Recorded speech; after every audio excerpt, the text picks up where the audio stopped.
Shalom, selamat sore para pendengar sekalian, di mana saja Anda berada. Senang kembali dapat bertemu dengan Anda dalam program KPA Podcast Online Jemaat Tamrin.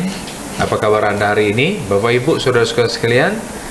Semoga dimanapun Anda berada, tetap dalam keadaan sehat-sehat dan selalu sukacita di dalam Tuhan. Ya, tentu senang sekali bertemu dengan Anda dalam program KPA ini, oleh karena di program ini kita bisa bersama-sama untuk belajar firman Tuhan, ya. Semoga dapat menginspirasi kita.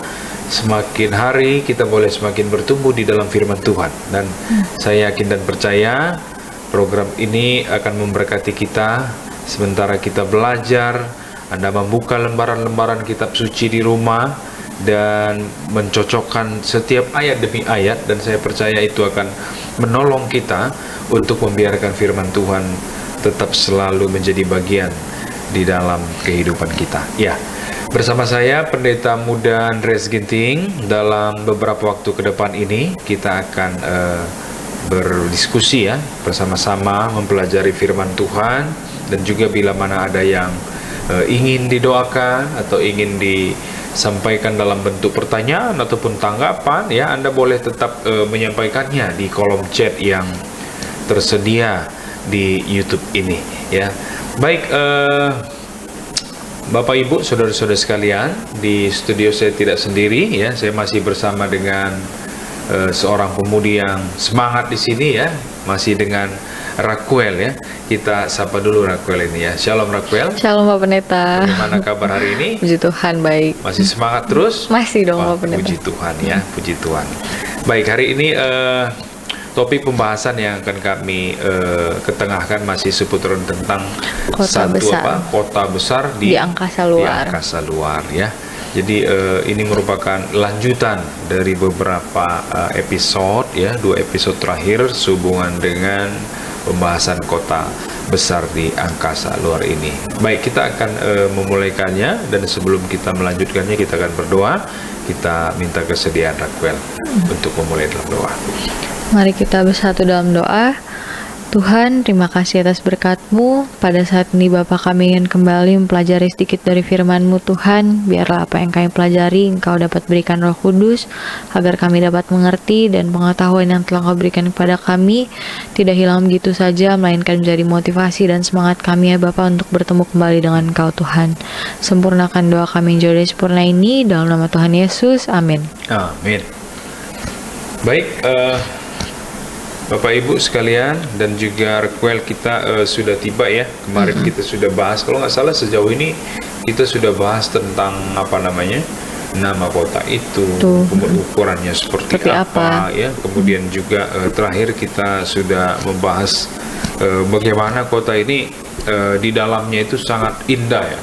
Dan ada fenomena-fenomena yang, ya, sepertinya kita tidak akan temukan di dunia ini. Ya. Dan bagaimana kota itu dikatakan turun dari sorga. Ya. Ukuran segede itu gitu loh. Turun dari sorga. Ini sesuatu yang sangat spektakuler tentunya, ya.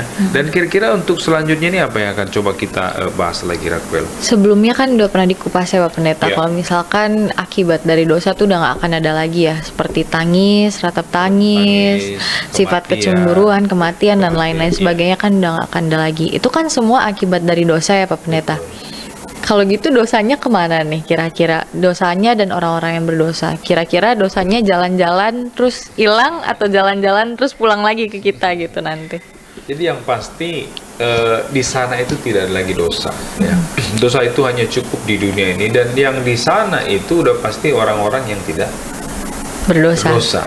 Tetapi orang-orang yang sudah mengalami satu pengalaman keselamatan, ya, saya bisa katakan itu istilah yang bisa saya gunakan, ya. Orang-orang yang sudah mengalami pengalaman keselamatan. Jadi sebelum selamat sampai di sana, memang kita harus selamat dulu di dunia ini, ya. Jadi tidak mungkin orang yang tidak mengalami satu pengalaman keselamatan di dunia. Namanya pengalaman keselamatan ini masih lebih luas sebenarnya ini. Pengalaman keselamatan ini bagaimana dia hidup bergumul dan dia menang. Dan dia menang bersama Tuhan. Nah, namanya kita hidup di dunia ini, kita penuh pergumulan. Penuh. Setiap hari, baik tua, baik muda, semuanya mengalami Pergumulan. Ya. Di dunia ini kita penuh pergumulan, penuh perjuangan, penuh dengan kepedihan kadang-kadang, ya. Iya. Sampai ada istilah habis gelap terbitlah terang. Ya, artinya inilah dinamika di dalam hidup ini, di dunia ini khususnya, oleh karena dosa yang membuat kita demikian. Nah, itulah sebabnya orang-orang yang menang di dalam menghadapi segala konsekuensi dosa, dia juga akan ada di surga. Kan begitu ya. Jadi kembali kepada pertanyaan Ralta, bagaimana dengan orang berdosa? Ya sudah pasti orang berdosa tidak akan ada lagi di sini. Tidak akan lagi di surga. Karena dosa itu hanya satu seri, satu cerita yang hanya ada di dunia ini. Coba kita baca dulu ya, Maleakhi pasal 4 ayat 1. Bagaimana kepastian firman Tuhan tentang dosa itu sendiri. Maleakhi 4 ayat 1 ya. Apa yang disampaikan oleh Nabi Maleakhi ya, ketika menggambarkan mengenai hari Tuhan. Silakan baca. Maleakhi 4 ayat 1, bahwa sesungguhnya hari itu datang menyala seperti perapian, maka semua orang gegabah dan setiap orang yang berbuat fasik menjadi seperti jerami dan akan terbakar oleh hari yang datang itu. Nah, itu ya. Semua orang yang berbuat fasik, fasik ini berbuat jahat ya, menjadi seperti jerami akan terbakar oleh hari yang datang itu ya. Ini pada saat kedatangan Yesus yang kedua kali ya. Artinya apa? Ada upah yang akan diterima oleh orang yang jahat. Upahnya apa? Dia akan mengalami kebinasaan kekal. Sementara orang yang selamat akan mengalami satu kehidupan yang kekal.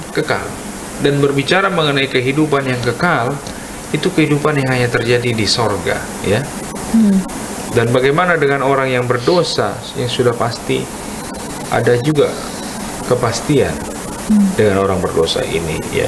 Di dalam Wahyu 20 ayat 9, di sana sangat jelas dituliskan kepastian tentang orang yang berdosa.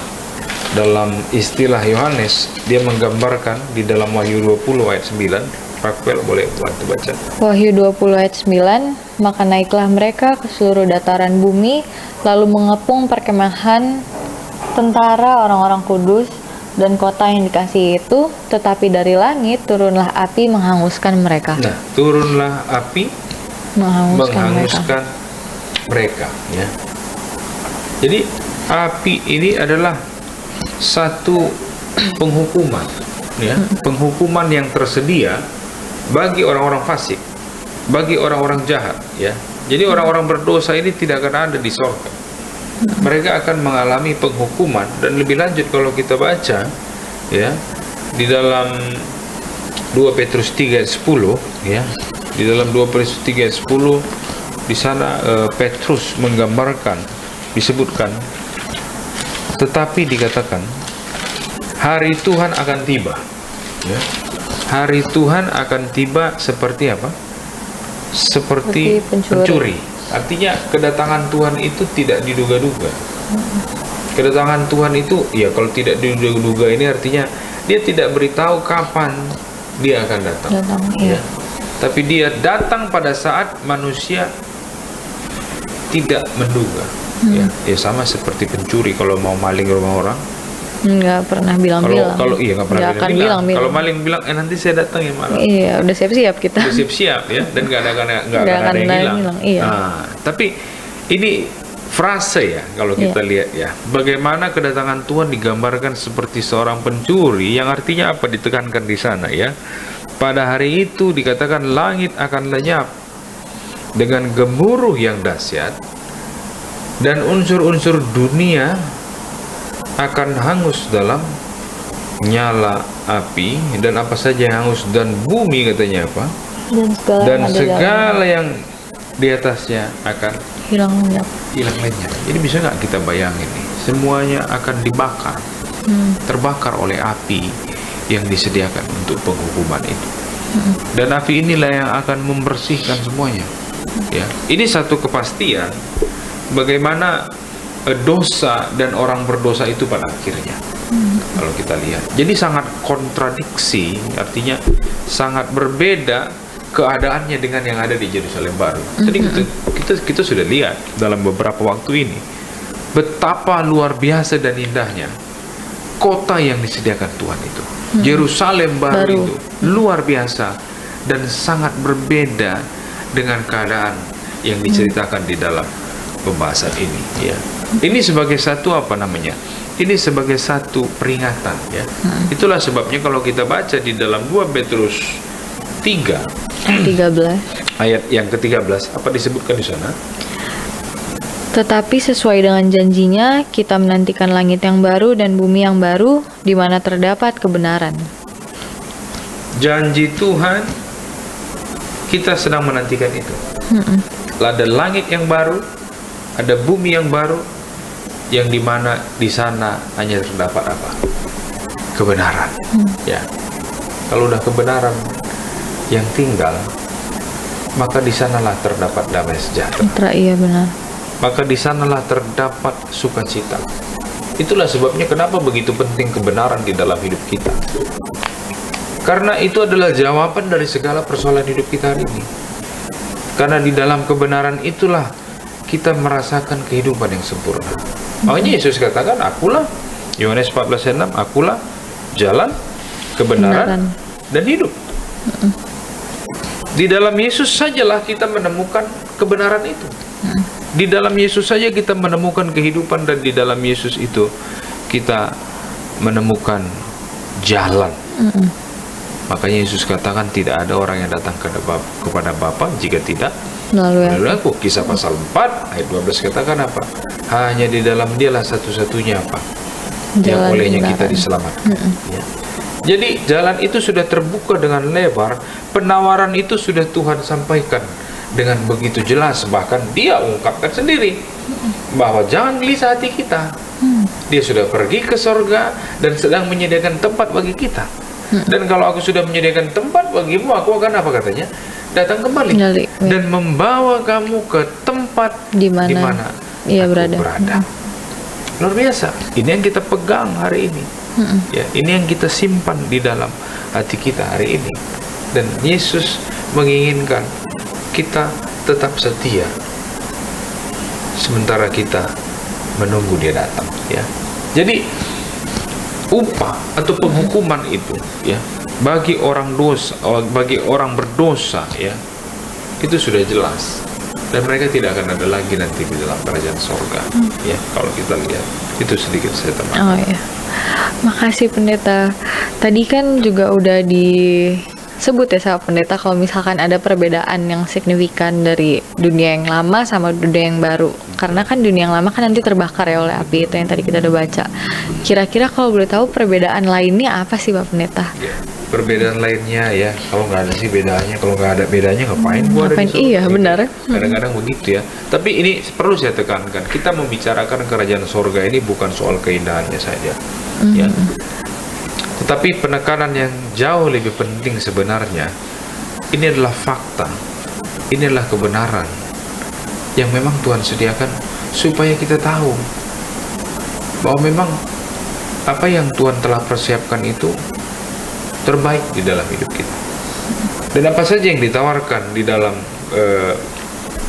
dalam suasana di sana, ya. Kalau kita lihat Mazmur 16 ayat 11, ya. Apa janji yang diberikan Tuhan kepada orang-orang yang akan masuk ke dalam kerajaan yang baru itu, ya. Apa yang ditawarkan Tuhan bagi orang-orang yang ada di Yerusalem baru itu. Mazmur 16 ayat 11, boleh bantu baca Akbar? Ayat 11 ya Bapak Pendeta. Oke. Mazmur 16 ayat 11, Engkau memberitahukan kepadaku jalan kehidupan, di hadapanmu ada sukacita berlimpah-limpah, di tangan kananmu ada nikmat senantiasa. Nah, artinya apa? Memberitahukan kepada kita jalan kehidupan. Di hadapan kita ada sukacita berlimpah-limpah. Apa artinya sukacita berlimpah-limpah ini? Sukacita tanpa akhir. Ya. Kalau di dunia ini, hari ini kita bisa senang, besok kita bisa sedih. Sedih ya. Iya kan? Kalau anak-anak muda ini sering galau, ya. Hari ini dia happy, besok dia galau, ya. Tapi nanti di surga kita nggak akan merasakan kegalauan. Kita tidak akan merasakan bosan, ya. Kenapa? Karena ada sukacita yang Tuhan berikan di dalam hati kita. Ya, makanya harus terbiasa kita bersukacita hari ini di dunia ini. Amin. Ya. Jangan sampai kita hilang sukacita hari ini.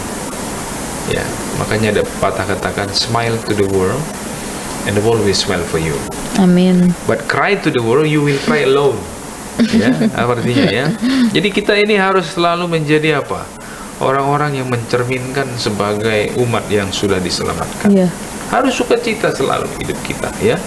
Nggak mungkin kita membagikan, oh ini makanannya enak banget loh, gitu. Tapi kita sendiri nggak merasa enak. Umat berpengharapan, umat yang selalu bersukacita dan sudah merasakan sukacita yang sebenarnya, ya. Jangan hanya senyum di gereja, ya kan? Nah, di luar gereja di rumah marah-marah mulu, ya. Cemberut mulu, ya. Kita harus jadi orang yang penuh dengan sukacita. Apalagi yang ada di sorga, ya. Orang-orang seperti apa, ya? Di sana dikatakan tidak ada lagi kematian. Wahyu 21 ayat berapa tadi? Ayat 4, ya. Kalau kita baca di sana, Wahyu 21 ayat 4, tidak ada lagi rasa tangis. Tadi sudah dibahas, kita sudah pernah bahas itu. Tidak ada lagi sakit penyakit, ya. Tidak ada lagi bencana, tidak ada lagi penderitaan. Tidak ada lagi rumah sakit, ya. Nggak perlu rumah sakit, ya. Nggak perlu BPJS, ya kan? Nggak perlu asuransi, karena Tuhan sudah sempurnakan semuanya. Di sana juga katanya apa? Kita tidak merasa lelah. Coba dibaca Yesaya pasal 40 ayat 31.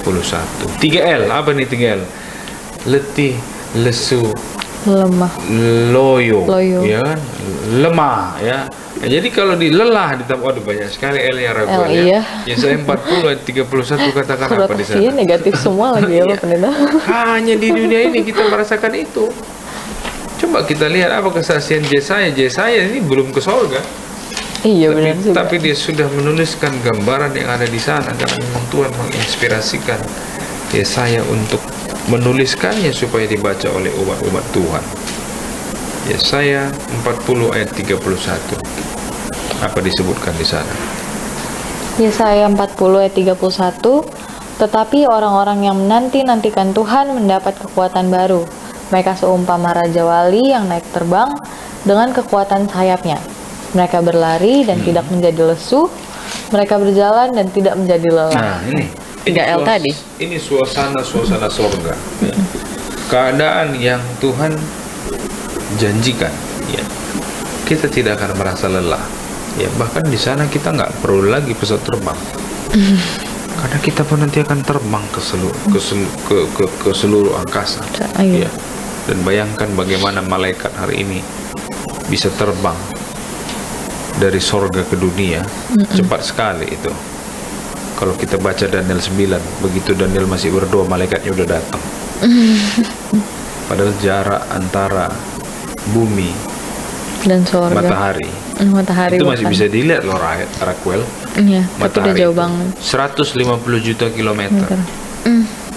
Jadi kalau pagi ini Raquel dapat matahari, begitu di sana bersinar, sampai di sini menurut hitung-hitungan menit ke-15. Itu dengan kecepatan cahaya yang luar biasa. Jadi jangan pikir setelah kita langsung nyampe, enggak. 15 menit kemudian baru sampai di sini. Dengan jarak 150 juta. Ya. Itu masih di langit pertama. Dan di mana langit? Di mana sorga terdapat? Di langit ketiga. Dan bayangkan pada saat Daniel berdoa, malaikat langsung datang. Luar biasa, ya. Makanya ada lagu katakan apa? Dia hanya sejauh doa, ya. Jadi sejauh doa. Jadi kita tidak merasa lelah lagi nanti di sana. Di sana juga dikatakan umat Tuhan akan sempurna secara fisik dalam segala bidang, ya. Yang nggak bisa mendengar atau tuli, ya, itu akan disempurnakan. Dia bisa mendengar, ya. Yang buta akan melihat.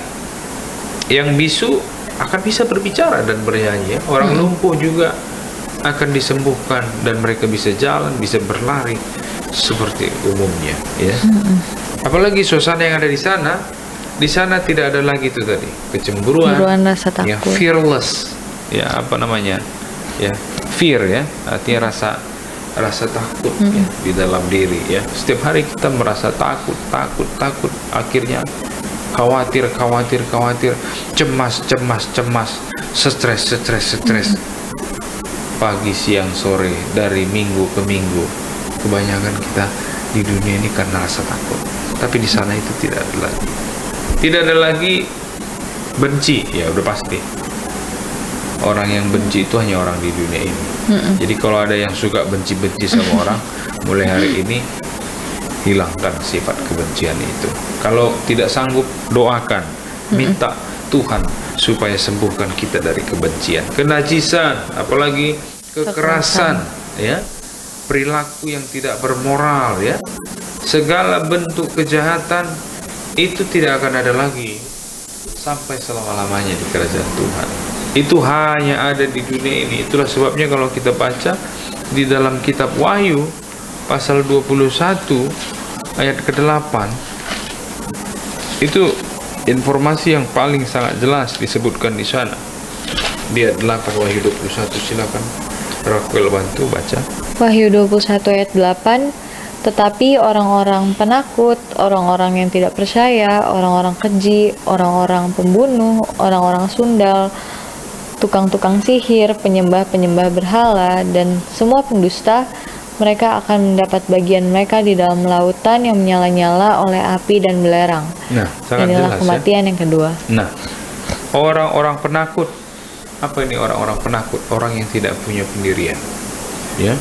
Orang-orang yang tidak percaya, ya, ragu-ragu, ya. Orang-orang keji, orang-orang pembunuh, orang-orang sundal, tukang-tukang sihir, penyembah berhala, dan semua pendusta dikatakan. Ini tidak ada lagi di sana, ya. Jadi kita harus selalu mengalami satu penyucian ketika berada di dunia ini, ya, supaya kita bisa ada di sorga. Dan proses penyucian itu dimulai hari ini, dimulai di dunia ini, ya. Kita nggak akan ada di sorga kalau tidak dimulai sorga di dunia ini, ya. Karena memang yang kita bawa ke sorga hanya karakter yang mengasihi Tuhan, ya. Kita nggak bawa, oh merisi saya tinggal, enggak. Oh rumah saya, enggak. Harta-harta di rumah. Semua harta dunia ini kita akan tinggalkan, ya. Sebagaimana kita lahir ke dunia ini, demikian juga kita ke sorga. Bahkan baju pun kita tidak bawa. Yang kita bawa hanya karakter. Makanya karakter yang bagaimana? Karakter yang mengasihi Tuhan. Itu harus kita mulai hari ini. Kalau kita hari ini nggak merasa cinta sama Tuhan, jangan harap kita nanti ada di sorga. Jangan-jangan kita nggak cinta sama Tuhan Yesus. Kalau kita tidak mulai dengan environment sorga di dunia ini, jangan-jangan di sana nanti kita juga nggak merasa sorga tempat kita. Sepi di dalam keramaian. Nah, ini yang gawat ini, ya. Sepi di tengah-tengah keramaian, ya. Jadi semua itu dimulai dari kita hari ini, ya. Janji Tuhan tidak pernah gagal. Janji Tuhan tidak pernah berubah. Kita yang sering berubah. Jadi kita harus tanya kepada diri kita, apakah hari ini kita sudah memiliki karakter yang mengasihi Tuhan, supaya kita bisa apa? Tiba di sana. Karena karakter itu yang akan mengubahkan kita, untuk membawa kita untuk menjadi warga negara Yerusalem baru. Amin. Kerajaan surga yang Tuhan sudah sediakan, ya. Ini seperti lagu apa ini, ya? Ada satu lagu apa, Raquel? Lagu Apabila Damai, Pak Pendeta. Apabila damai perjalananku. Lagu ini tentang apa ini? Yang memberikan pesan seperti apa kira-kira? Tentang harapan yang Tuhan berikan kepada kita. Kalau misalkan kita selalu ada dalam Tuhan, kalau misalkan karakter kita bisa selalu menurut sama Tuhan, pasti kita akan mencapai damai sejahtera yang sebenarnya Tuhan inginkan kita dapatkan. Begitu, Pendeta.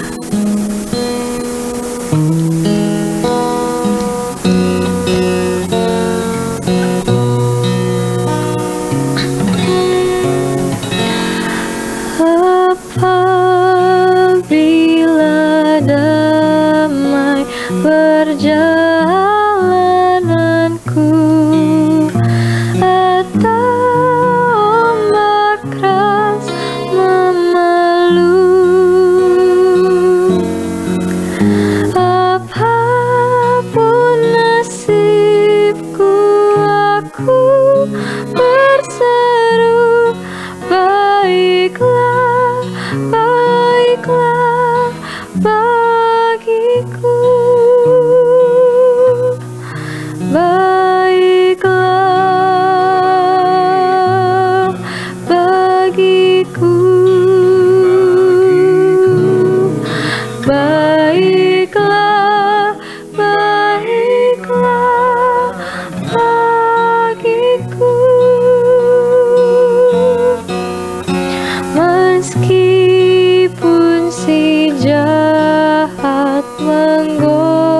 rodaku, percaya ku tetap teguh,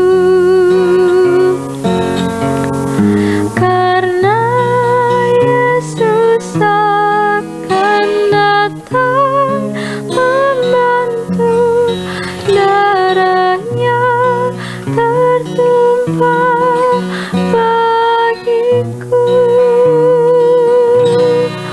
Baiklah bagiku,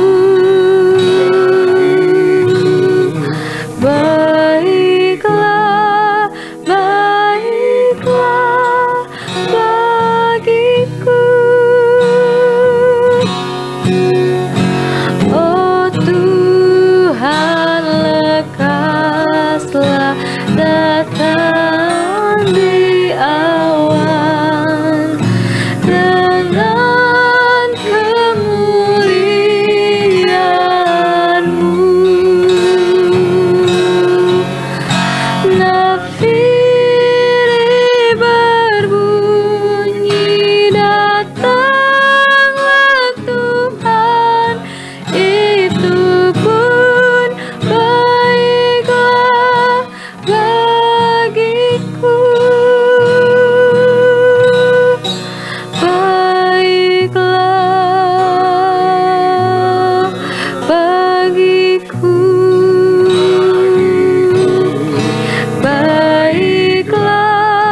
baiklah, baiklah bagiku.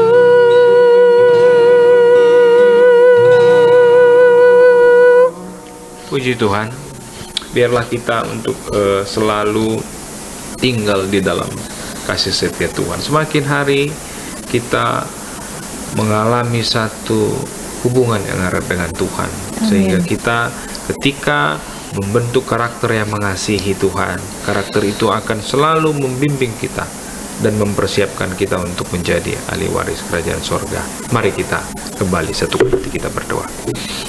Bapa di sorga, terima kasih oleh karena kasih-Mu telah tercurah di dalam hati kami, dan Tuhan selalu berupaya untuk membentuk karakter kami, mempersiapkan kami, memurnikan kami dalam berbagai situasi yang kami hadapi di dunia ini, supaya mempersiapkan kami menjadi ahli waris kerajaan sorga. Biarlah kiranya Tuhan selalu memberikan kesanggupan oleh kuasa Roh Kudus-Mu, kami dapat menjadi satu anak-anak Tuhan yang akan memiliki tabiat yang agung, sehingga kami boleh merasakan suasana sorga sekalipun kami di dunia ini, sehingga ketika nanti tiba waktunya kami boleh tinggal di dalam kerajaan yang Kau sediakan, menjadi anak-anak Tuhan yang akan mewarisi karakter Tuhan, dan kami boleh tinggal dengan Tuhan sampai selama-lamanya. Berkat-Mu kiranya menjadi bagian kami, demikian juga seluruh Bapak Ibu, saudara-saudari yang mengikuti acara ini, sehingga mereka pun boleh tetap selalu diteguhkan hatinya. Di dalam setiap pergumulan Tuhan akan memberikan kelepasan. Di dalam setiap kesulitan-kesulitan, sebagaimana janji-Mu, Engkau akan memberikan jalan keluar. Biarlah kiranya itu semua boleh menjadi bagian kami, dan kami pun boleh tetap setia di dalam kasih karunia Tuhan. Terima kasih Bapa untuk segala kebaikan-Mu. Inilah doa kami yang kami persembahkan dalam nama Yesus Kristus Tuhan, penebus dan juru selamat kami hidup. Amin. Amin. Baik Bapak Ibu, terima kasih Anda sudah bersama dengan kami dalam program hari ini. Semoga Tuhan memberkati Bapak Ibu, saudara-saudara sekalian, dan bila mana ada pertanyaan ataupun hal-hal yang ingin disampaikan, didoakan, Anda boleh menuliskannya di kolom chat yang tersedia pada layanan ini. Demikian pembahasan kita pada hari ini. Sampai bertemu pada pertemuan berikutnya. Tetap semangat dalam Tuhan. Tuhan Yesus memberkati. Amin.